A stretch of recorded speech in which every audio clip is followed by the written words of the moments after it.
अकेलापन और बोरियत, ये ऐसी दो चीजें हैं कि जो नशेबाज का नशा बढ़ाती है, और कहीं ना कहीं ये दो चीजें ऐसी है जो नशेबाज जब फील करता है वो तो डिस्ट्रक्टिव हो जाता है। मेरा नाम है सचिन जोशी, मैं समर्पण नशा मुक्ति केंद्र में एज ए काउंसलर काम करता हूँ। आज हम इसी विषय पर बात करेंगे, लोनलीनेस क्या और कैसे आता है, उससे कैसे दूर होना और वो कैसे डैमेज करता है। हम कई बार सुनते हैं empty mind is devils workshop, खाली दिमाग शैतान का घर। अकेलापन ये कहीं ना कहीं नशेड़ी जो है, शराबी या जो भी कुछ नशा करता है, वो आदमी फील करता है, क्योंकि उससे समाज, घर वाले धीरे धीरे नाराज हो जाते हैं, वो किसी से नाराज हो जाता है, और वो कहीं ना कहीं कुछ लोग उससे दूर हो जाते हैं और कई लोगों से वो दूर हो जाता है। क्यों होता है? क्योंकि कई लोग उसको अननेसेसरी सलाह दे रहे हैं कि भैया छोड़ दो, तुमने ये गलत किया। कुछ लोग उसको फाइनेंशियल मदद नहीं कर रहे, कुछ लोगों के पैसे उसको देना है, कुछ लोगों के साथ बुरा व्यवहार उसने किया है इसलिए वो दूर हो गए, कुछ लोगों ने उसके साथ बुरा व्यवहार किया तो वो दूर हो गए। कहीं ना कहीं ये दूरी, दोस्त छूट जाना, रिश्तेदार छूट जाना, घर परिवार वाले छूट जाना, धीरे धीरे वो कहीं ना कहीं अकेला हो जाता है, गुमसुम अपने कमरे में एक आदि मानव की तरह रहता है, जहां पर 4 इडियट्स रहते हैं। एक होता है टेलीविजन, दूसरा होता है मोबाइल, तीसरा होता है वो खुद, और चौथा होता है उसका नशा। ये जब सोशल मीडिया, मोबाइल, टीवी, इसके अंदर जो कुछ इंफॉर्मेशन या वो जो कुछ देख रहा है, वो सब क्या है? कचरा सामान है। वहां पर सास बहू की लड़ाइयाँ है, गुंडागर्दी है, अलग अलग नशे के साथ में बेफिक्री से मजा लेने का चीज दिख रहा है, वल्गैरिटी दिख रही है, वो सब वो चीजें देख रहा है। और कहीं ना कहीं जो आप देखते हैं, सुनते हैं, वो कहीं ना कहीं आपके दिमाग के अंदर वो इच्छा है कि मुझे गुंडा बनना है। ये जो चीजें हम देखते हैं ना, वो हमारी इच्छाओं की तरफ लेके जाती है कि मुझे ऐसा रोमांस करना है, मुझे ऐसा सेक्स करना है। ये सब चीजें क्या करती है? दिमाग को और ज्यादा खराब करती थी। इसमें से काम में आने वाली कोई चीज नहीं है। सोशल मीडिया पे जो चीजें हैं वो अच्छी भी है और बुरी भी है, लेकिन नशेबाज जब अकेलेपन का जब शिकार हो जाता है तो उसका अट्रैक्शन जो है, उसको जो किक देने वाली चीज़ है, वो गलत चीज़ें हैं। वो वेब सीरीज देखेगा, वो कहीं ना कहीं गलत पिक्चर्स देखेगा, वीडियोस देखेगा, ब्लू फिल्म्स देखेगा, पॉर्स देखेगा, और कहीं ना कहीं पॉलिटिकल न्यूज़ देखेगा, जहाँ पर वो नेता मंत्रियों की बातें या फालतू के टिकटॉक वीडियो देखेगा। उसका जो इनपुट है, इनकमिंग यहाँ से और आँखों से जो इनपुट जा रहा है, वो कहीं ना कहीं गलत जा रहा है। लोनलीनेस धीरे धीरे उसको, अकेलापन जो है कहीं ना कहीं विनाश की तरफ लेके जाता है, और अकेलेपन में उसको ये फीलिंग आती है कि ये जो जितना भी लोग है आजू बाजू का, उनको मेरी कोई पड़ी नहीं है। अच्छे दोस्त, अच्छे रिश्तेदार, अच्छा जो सर्कल था वो कहीं ना कहीं टूट गया।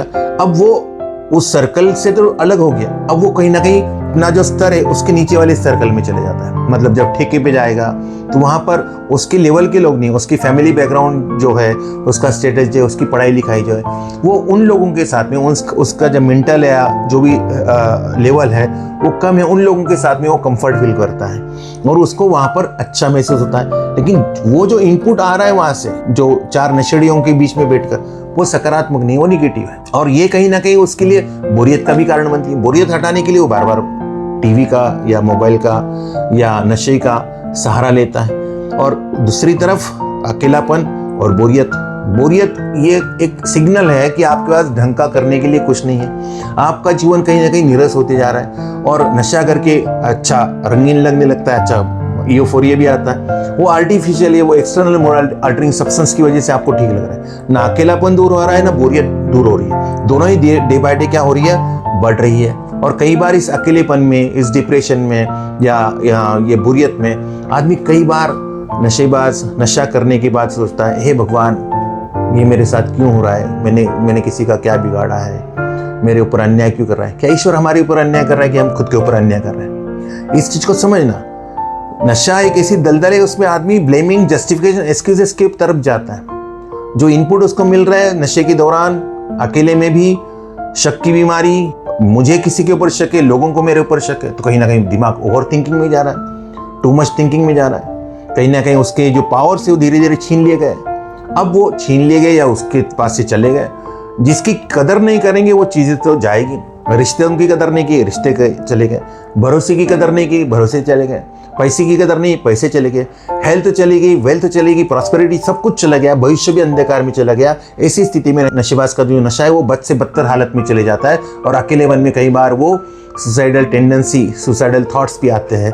इससे बड़ा डिस्ट्रक्शन क्या हो सकता है? इसको समझे कि अकेलापन, बोरियत जो चीज है वो नशे का एक ऐसा खतरनाक इफेक्ट है जो आदमी को खत्म कर देगा। अगर अकेलेपन से दूर होना है तो अगर अपना व्यवहार ठीक होगा तो ही लोग हमारे पास में आएंगे। अगर कुछ ढंग का काम करेंगे, कुछ नई हॉबीज डेवलप करेंगे, पुरानी हॉबीज को फिर से एक बार रिव्यू करना, देखना मैं क्या क्या कर सकता हूँ, जिम करेंगे, योगा करेंगे, कुछ नए खेल, कुछ नई किताबें पढ़े, पॉजिटिव थिंकिंग, जहाँ पर कुछ स्पिरिचुअल पाथ है जहाँ पर आप जा सकते हो, वहाँ पर आपको अच्छे नया सर्कल मिल सकता है। व्यवहार बदलने के लिए नशा करेंगे तो व्यवहार तो गलत ही होगा, अकेले और पड़ जाएंगे और अपने आप को विक्टिम की तरह एक क्या जिसके ऊपर गलत हो रहा है सब तरह से, इस तरह से सोच के नशा और बद से बदतर हालत में चले जाएगा। तो अपने आप को जगाइए कि कहाँ जा रहा हूँ मैं, जगाइए और सही रास्ते की तरफ लेके आइए। अपने आप को नॉर्मल करिए, स्वस्थ करिए, अगर जरूरत पड़े तो हेल्प लीजिए, कहीं रिहैब सेंटर चले जाइए, वहाँ पर मदद लीजिए